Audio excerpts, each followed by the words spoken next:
Episode number 702 real partner. Sagar first round లో అడవిలో తనకి దొరికిన క్లూ బాక్స్ ని ఓపెన్ చేసి చూశాడు. అందులో ఉన్న మెటల్ ని ఎలా కరిగించాలో అర్థం కాక ఆలోచనలో పడ్డాడు. సాగర్ ఆలోచిస్తూ బాక్స్ ని ఒక పక్కకి వంచి పెట్టాడు.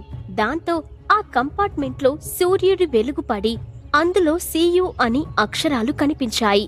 అది చూసిన సాగర్ ఆశ్చర్యంగా, నో వే, ఈ మెటల్ రాగికి రియాక్టివ్ గా ఉంటుంది. బహుశా ఇది జింక్ షీట్ ఏమో, దాని కింద ఏదో ఉంది అని వాటితో పనిచేసిన ఎక్స్పీరియన్స్ ని గుర్తు చేసుకున్నాడు.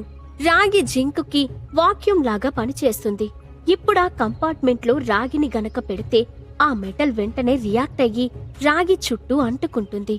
అప్పుడు ఆ పొరను దాటి లోపలికి వెళ్లే అవకాశం లభిస్తుంది. కాని ఇప్పుడు ఈ అడవిలో నాకు రాగి ఎక్కడ దొరుకుతుంది అనుకుంటున్న సాగర్ సడన్ గా తన పాదాల కింద ఏదో శబ్దం వినపడడంతో ఉలిక్కిపడి కిందకి చూశాడు. సాగర్ ఉన్న చెట్టు కింద నుండి ముగ్గురు ఫైటర్స్ వెళ్లడం చూశాడు. అందులో ఒక లేడీ, మీరన్నీ రెడీ చేసుకోవడానికిచ్చిన 10 మినిట్స్ లో ఏం చేశారు అని అడిగింది. ఆ హోస్ట్ చెప్పిన పజిల్ అర్థం కాక చాలాసేపు ఆలోచిస్తూనే ఉండిపోయాను. నాకు ఆ క్లూస్ అర్థమైనంత వరకు చిరుత పులుల్ని ఎదుర్కోవాల్సి వస్తుందేమోనని అనిపించింది. అందుకే ఆ వేగాన్ని అందుకోవడానికి ఒక పిల్ తయారు చేసుకున్నాను. మిస్టర్ జీనియస్, మీరేం చేశారు అని తన పక్కనే ఉన్న మరో వ్యక్తిని అడిగాడు. ఆ వ్యక్తి నవ్వుతూ ఆ యాంకర్ కోతుల గురించి మాట్లాడాడు. అంటే అడవి జంతువులతో ఫైట్ చేయాల్సి వస్తుందేమో అనుకున్నాను. అందుకే నేను నా చర్మాన్ని వాటి కాట్లు పడకుండా తట్టుకునేలా తయారు చేసుకున్నాను. కోతులతో పోరాడడానికి చేతుల్ని బలంగా చేసుకున్నాను అని చెప్పాడు. అవి వింటున్న సాగర్కి ఫూలిష్ గా అనిపించింది. కాని గట్టిగా నవ్వితే తన గురించి వాళ్లకు తెలిసిపోతుందని తిరిగి తన పని చూసుకునేలోపు వాళ్ళ మాటలు మళ్లీ వినిపించాయి. కాత్య అసలు ఎక్కడ కలుద్దామని చెప్పింది? ఆ సాగర్కి అగైనెస్ట్ గా మనందరం టీమ్గా ఫామ్ అవ్వాలని చెప్పింది. కాని చూస్తుంటే నాకు ఎక్కడ సాగర్ కనిపించలేదు అని ఒక వ్యక్తి చెప్పాడు. నేను మీ ఇద్దరిని తప్ప మరో వ్యక్తిని కూడా చూడలేదు. మీరు ఎవరితో అయినా ఫైట్ చేశారా అని అడిగింది అందులో ఉన్న లేడీ. అవును, నేను ఆ టన్నెల్ నుండి బయటపడిన తర్వాత ఇద్దరు కుర్రాలని కలిశాను. అందరూ ఇలాగే గ్రూపులుగా వెళ్తారేమో అనుకున్నాను. అయినా నేను వాళ్ళని ఓడించిన తర్వాత వాళ్ళని బయటకు తీసుకువెళ్లారు అని చెప్పాడు మొదటి వ్యక్తి. ఇంతలో ఒక వ్యక్తి, ఈ అరీనాలో ఎక్కడ ఎత్తుగా అతిపెద్ద నిర్మాణం ఉంటుందో చూసి అక్కడ కలవమని కాత్య చెప్పింది. మనం అడవిలో కలుస్తామని ఆమె ఊహించి ఉండదు. మనం ఏదైనా ఎత్తైన ప్రదేశానికి చేరుకోవాలంటే ఏదైనా పెద్ద చెట్టు లేదా మరేదైనా ఉందేమో చూడండి. మనందరం కలిసే టైంకి సాగర్ కూడా ఈ అడవిలో నుండి సక్సెస్ఫుల్ గా బయటకు వెళ్లిపోతాడేమో అని అనుమానంగా అన్నాడు. ఆ అవకాశం లేదు, అతను లిస్టులో లాస్ట్ లో ఉన్నాడు. చూసావా, బహుశా ఇప్పటికే అన్క్వాలిఫైడ్ అయ్యి బయటకు వెళ్లిపోయి ఉంటాడు అని నవ్వుతూ చెప్పింది ఆ అమ్మాయి.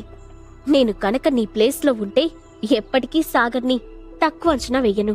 నేను విన్న దాని ప్రకారం సాగర్ ముంబైకి శక్తివంతమైన అరుదైన మూలికల కోసం వెళ్లాడు.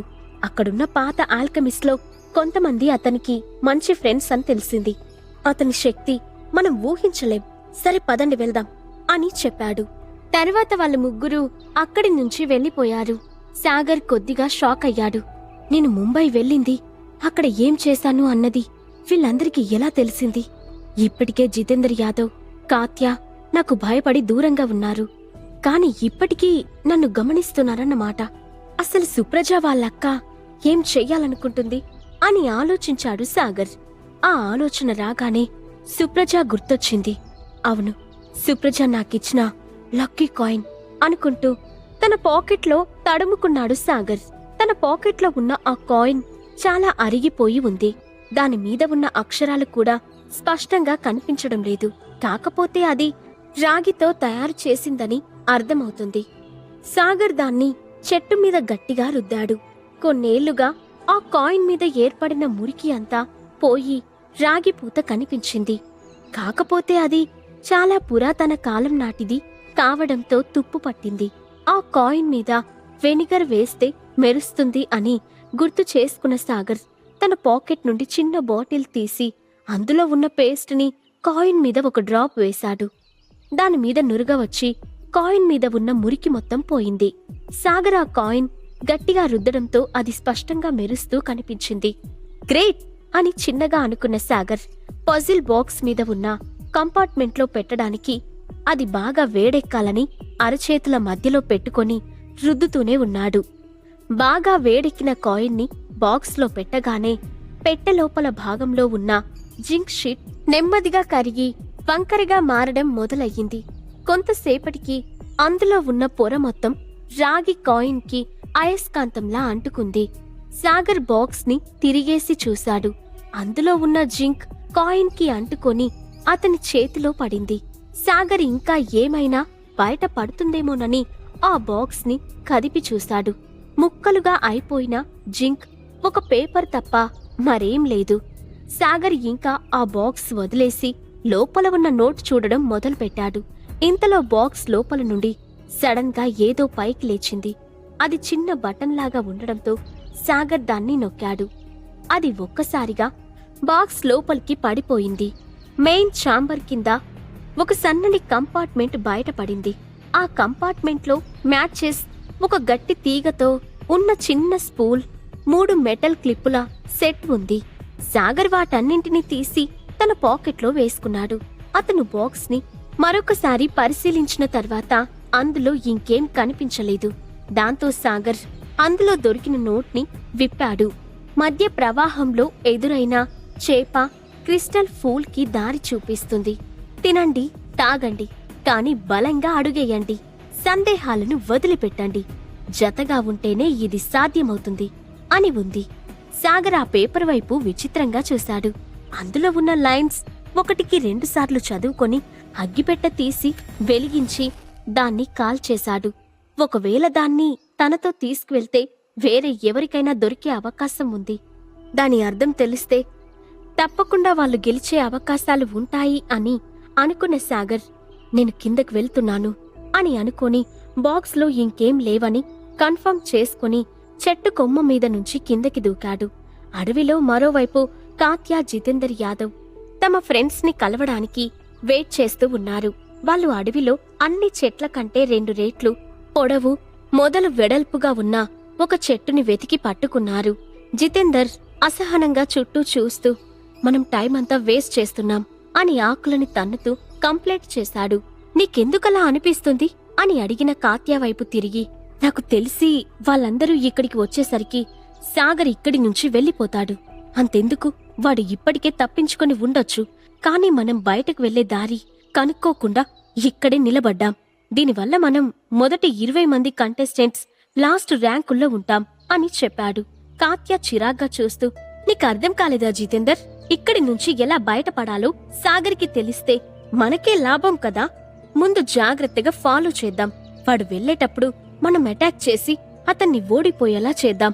అప్పుడు మనం బయటకు వెళ్తే ఈ రౌండ్లో గెలిచింది మనమే అవుతాం కదా. కాస్త బుర్ర ఉపయోగించు అని చెప్పింది. జితేందర్ నవ్వి, నీ ఐడియా బావుంది, కానీ మనం అతన్ని చేరుకోవాలి కదా. అసలు సాగర్ సక్సెస్ కి ఎంత దగ్గరగా ఉన్నాడో మనకి ఎలా తెలుస్తుంది అని అడిగాడు. కాత్య అతని వైపు సీరియస్ గా చూసింది. ఒక్క క్షణం తర్వాత జితేందర్ ఆలోచన కూడా కరెక్టే. మిగతా కాంపిటేటర్స్ అతన్ని చివరి ర్యాంకు పొందినవాడిగా చులకనగా చూడడం తప్పు అని అనుకుంది. సాగర్ బాక్స్ లో తనకు దొరికిన వస్తువుల గురించి ఆలోచించాడు. అందులో మెటల్ క్లిప్పులు, మ్యాచెస్, స్ట్రింగ్స్ ఉన్నాయి. అవన్నీ కలిపి వచ్చాయి కనుక వాటికి ఏదో సంబంధం ఉంటుంది. కానీ వాటిని కలిపి అడవి జంతువులకి లేదంటే మనుషులకి వ్యతిరేకంగా ఆయుధం తయారు చేయడం అంత కరెక్ట్ అనిపించడం లేదు. మరేం చేయాలి అని ఆలోచించిన సాగర్, టైం వస్తే అదే తెలుస్తుంది అనుకొని ముందుకు వెళ్ళాడు. సేమ్ అలాంటి క్లూ దొరికిన మరో వ్యక్తి అతనికి కొంచెం దూరంలో నిలబడి చెట్ల వెనక అతన్ని ఫాలో అవుతూ వెళ్ళాడు. సాగర్కి అక్కడ చిన్న చిన్న కీటకాల శబ్దం తప్ప ఎలాంటి జంతువులు కనిపించకపోవడంతో, నాకు తెలిసి ఈ నీటిలో మమ్మల్ని చంపడానికి ఎలాంటి జంతువుల్ని వేసి ఉండరు. కాని ఈ స్థలం నుంచి బయటకు వెళ్లే వరకు పులులు కాని మరే జంతువు దాడి చేయకూడదని కూడా అనుకోకూడదు అని తను చదివిన కవితలో మిగతా లైన్స్ గుర్తు చేసుకున్నాడు. ఇద్దరు కలిసి మాత్రమే చేయగలరని ఉంది. అంటే నాతో పాటు వేరే ఎవరైనా రాబోతున్నారా? వాళ్లతో నేను పార్ట్నర్షిప్ చేయాలా? చివరి రౌండ్లో వాళ్ళతో ఫైట్ చేయడానికి ఇప్పుడు పార్ట్నర్షిప్ చేయాలి. ఇది తప్పకుండా చూసే వాళ్ళకి కూడా ఎంటర్టైనింగ్ గా ఉంటుంది అని అనుకున్నాడు సాగర్. అయినా ఇప్పుడు నేను ఎవరిని నమ్మొచ్చు? కాత్యానా, జితేందర్నా? వాళ్ళ ప్లాన్ అందర్నీ నాకు వ్యతిరేకంగా మార్చడం. ఇప్పుడు ఎవరైనా నాతో ఫ్రెండ్షిప్ చేయాలని ట్రై చేశారంటే వాళ్ళు చివరి నిమిషంలో నన్ను మోసం చేయరని నమ్మకం ఏముంది అని నడుస్తూనే ఆలోచించాడు సాగర్. అతని దగ్గర ఉన్న వాచ్ను ఒకసారి చెక్ చేశాడు. అతను అడవి లోపలికి వచ్చి అరగంటే అయ్యింది. కాని అప్పుడే చాలా టైం గడిచినట్టు అనిపించింది. సాగర్ ఆలోచిస్తూ గమనించలేదు. కాని ఇప్పుడు అతను ఒక కొండ మీద నుంచి నడుస్తూ ఉన్నాడు. అక్కడికి వెళ్లిన సాగర్ ఆశ్చర్యంతో గట్టిగా అరిచాడు. అంతలోనే శబ్దం బయటికి రాకుండా నోటిని చేత్తో కవర్ చేసుకున్నాడు. అతను ఫాలో అవుతూ వచ్చిన ప్రవాహం ఇప్పుడు ఒక జలపాతంలా మారి కిందకు పడుతుంది. ఆ కొండ కింద మొత్తం పొగ మంచు కప్పబడి ఉంది. అది అసలు నేలకు ఎంత ఎత్తులో ఉందో కూడా అర్థం కావడం లేదు. ఇప్పుడు జలపాతంతో పాటు కిందకి దూకడం అంటే తనకు తాను సూసైడ్ చేసుకున్నట్టే. అందుకే వేరే దారి ఏదైనా చూడాలి అనుకున్నాడు సాగర్. వీలైనంత త్వరగా ఆ ప్రవాహాన్ని కలుసుకోవాలి. ఆ పజిల్లో ఉన్న క్రిస్టల్ పూల్ ఈ కింద ఉండి ఉంటుంది. ఇంకెవరూ రాకముందే నేనక్కడికి వెళ్ళాలి అని ఒకసారి చుట్టూ చూశాడు. నేను ఎటువైపు దిగడానికి అనుకూలంగా ఉందో ముందే గమనించాలి అని అతను కొంచెం దూరం నడవగానే చెట్ల మధ్యలో ఎవరో కదులుతున్నట్టు శబ్దం వచ్చింది. సాగర్ వెంటనే ఒక చెట్టు వెనక్కి దూకి అక్కడ పొద పక్కన ఒక వ్యక్తి నిలబడడం గమనించాడు. అక్కడ ఉన్న వ్యక్తి పొదలో నిలబడి మళ్ళీ మరో పొదలోకి పరిగెత్తాడు. అప్పుడప్పుడు బయటకు చూస్తూ మరొక పొదలోకి దూకుతున్నాడు. అతన్ని చూసిన సాగర్కి నవ్వు ఆగలేదు. ఎలకలాగా ఒక్కో పొద దాటుకుంటూ అతను ఎప్పటికీ ప్రవాహం కిందకి వెళ్తాడో సాగర్కి అర్థం కాలేదు. ఇలా చేస్తే రోజులు పడుతుంది. పైగా అతను చేస్తున్న శబ్దాల వల్ల చుట్టుపక్కల ఉన్నవారికి అక్కడ ఒక వ్యక్తి ఉన్నాడని కూడా తెలిసిపోతుంది అనుకున్న సాగర్ అసలు అతను ఎవరో చూడ్డానికి అతను దాక్కున్న పొద ముందు నిలబడ్డాడు. ఆ వ్యక్తి బయటకు వచ్చి సాగర్ మీద దాడి చేస్తాడేమోనని వెయిట్ చేశాడు. కాని అతను అలా చెయ్యలేదు. అతని మీద ఫైట్ చెయ్యాలని కాని సాగర్ని టార్గెట్ చెయ్యాలని కాని ప్రయత్నం చెయ్యలేదు. కేవలం తన పని తను చూసుకుంటున్నాడు. సాగర్కి అతనే తన పార్ట్నర్ అని అర్థమయ్యింది. అడవి నుండి బయట పడడానికి కావలసిన తన తోడు అని ఫిక్స్ అయ్యి, ఏయ్ బయటకురా, నువ్వు నా జోలికి రానంతవరకు నేను నిన్ను ఏం చేయను, ప్రామిస్ చేస్తున్నాను అని చెప్పాడు. ఆ వ్యక్తి నెమ్మదిగా మొక్కల మధ్య నుంచి బయటకు వచ్చి సాగర్కి ఇంకా దూరంగా నిలబడి, నేను నిన్ను ఎలా నమ్మాలి అని అడిగాడు. సాగర్ అతని కళ్ళల్లోకి చూస్తూ, నువ్వు నన్ను నమ్మాల్సిన అవసరం లేదు. కాని నువ్వు ఇలా చిన్న చిన్నగా పరిగెత్తుకుంటూ ఎవరికీ కనిపించకుండా ఎక్కువ దూరం వెళ్ళలేవు. పైగా నువ్వు చాలా శబ్దం చేస్తున్నావు అని చెప్పాడు. ఆ వ్యక్తి తను చేస్తున్న తప్పును గమనించి, నిజమే, కాని నేను ఎక్కువ దూరం పరిగెత్తలేకపోతున్నాను. టన్నెల్ లోపలికి వెళ్తూ ఉంటే నా కాలికి దెబ్బ తగిలింది అని చెప్పాడు. సాగర్ ఆశ్చర్యంగా అతని వైపు చూసి, మళ్ళీ టన్నెల్లోకి వెళ్దామనుకున్నావా? కాని ఎందుకు అని అడిగాడు. సాగర్కి దొరికిన తోడు అతనికి హెల్ప్ అవుతాడా, లేకపోతే కొత్త శత్రువుగా మారతాడా? కాత్య సాగర్ కంటే ముందు అడవి నుండి బయటపడుతుందా? ఈ ప్రశ్నలన్నింటికీ సమాధానాలు తెలుసుకోవాలంటే వింటూనే ఉండండి కింగ్ నెక్స్ట్ ఎపిసోడ్.